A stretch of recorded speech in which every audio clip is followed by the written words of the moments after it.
Yo, what's going on YouTube? Today is day 5 of my 100-day upload challenge, and today I'm going to be showing you guys how to make this very sick custom transition in DaVinci Resolve. So without further ado, let's get in.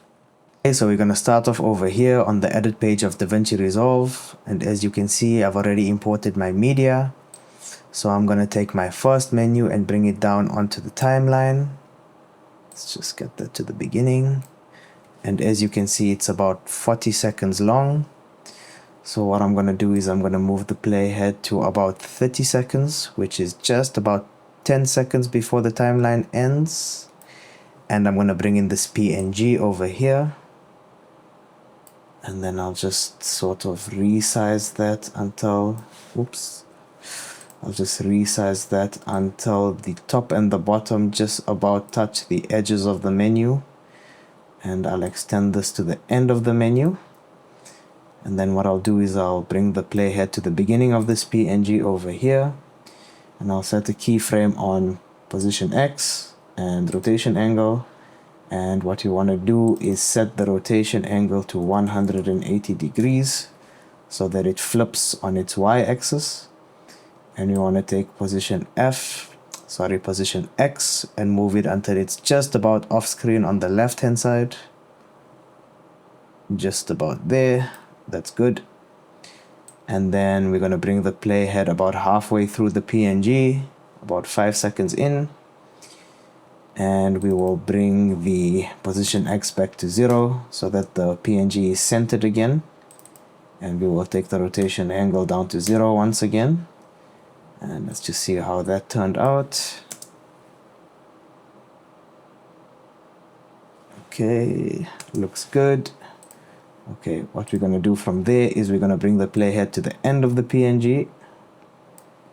And then we're just going to take that rotation angle once again and set it to -180 so that it rotates the other way. And we will take position X and once again move it off screen to the right hand side. Out of sight, out of mind. There we go. Let's see how that looks. Looking sick.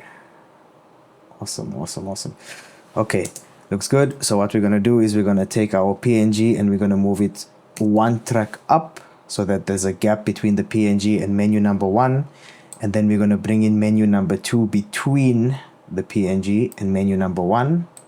And we're going to start it right where the PNG starts. And we're just going to extend it for however long it needs to be.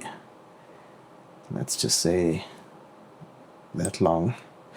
Okay, and then what we're going to do is we're going to bring our playhead to the beginning of menu number 2. And let's actually just make menu 2 a little bit bigger. It seems to be cutting out on the left hand side. Okay, perfect. Yeah, we're going to bring our playhead to the beginning of menu number 2. And we are going to set a keyframe on crop right. And what we're going to do is we're going to crop it all the way to the maximum so that you can't see it anymore. There we go. And then we're just going to hit play while the PNG logo starts to rotate in. And just about there, we're going to just go a little bit back. Just about here, we're going to set another keyframe on menu number 2. And then what we're going to do is as the logo rotates towards the right, we're going to set a number of keyframes to ensure that menu number 2 follows the motion of the logo smoothly. There we go. And then I'm going to press play a little bit and I'm going to go to menu number 2 again and reduce the crop. Just set another keyframe over there. And then I'm going to let it play a little bit more. And go to menu number 2 and reduce that crop a little bit more. And we're just going to do this a couple of times to ensure that as the logo is rotating throughout the screen, menu number 2 is being revealed in a natural and natural and organic motion. So let's go again. There we go. And we're going to just reduce that crop. And once more, let's go again. And we'll reduce that crop just another 1 or 2 times. We'll reduce that crop, and then let's just go back a bit. Over here we can completely get rid of that crop. So let's see how that turned out. Oh, looking good. So there you have it, guys. Of course, there are other ways to do transitions. The DaVinci Resolve comes with its own bunch of built-in transitions, so you can pretty much play around with them and see what they look like.